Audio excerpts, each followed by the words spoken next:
কিন্তু তো বাবাকে খেতে দিতে আরম্ভ করে দিচ্ছি। তো বন্ধুরা দেখে নাও আজকে আমি কি বানিয়েছি। এই দেখো একদম ধোঁয়া ছাড়ছে। তো আজকে আমি বানিয়েছি বিরিয়ানি, আর এখানে এই দেখো নিয়ে নিয়েছি স্যালাড, আর আছে এই দেখো কষা কষা চিকেনটার কি কালার এসছে শুধু দেখো। আর এখানে হচ্ছে খেজুর আমসত্ত্বের চাটনি, এই দেখো। প্রথমে আমি এই গামলাটার মধ্যে ঢেলে নিই, নাহলে ভিতরে জিনিসগুলো দেখতে পাবো না। কি ধোঁয়া উঠছে দেখ। এই দেখো বন্ধুরা, বিরিয়ানিটা পুরো গামলার মধ্যে ঢেলে নিয়েছি। এবার উপর থেকে আলু মাংসগুলো সবটাই দেখা যাচ্ছে। তো চলো এবার আমি এটাকে থালার মধ্যে পরিবেশন করে দিই। তো প্রথমেই আমি দিয়ে দিচ্ছি বিরিয়ানির রাইসটা। এত সুন্দর গন্ধটা ছাড়ছে না, আর কিন্তু থাকতে পারছি না। তো চলো দিয়ে দিই।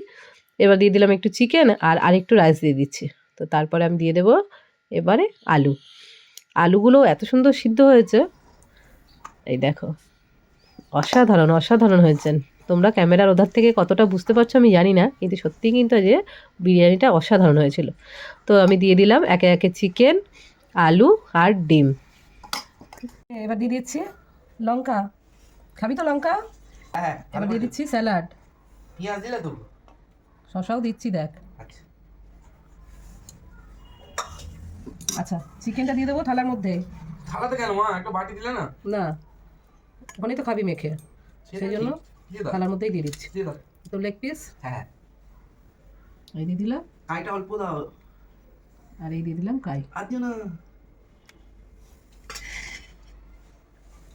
আর এখানে দিয়ে দিচ্ছি চাটনি, এই যে খেজুর আর আমসত্ত্বের চাটনি। বিরিয়ানির সঙ্গে চাটনিটা কি চলে? বাপির ইচ্ছে চাটনি খাবে, তো খাক, এনে বানিয়ে দিয়েছি। চ নে বসে পড়ে এবার।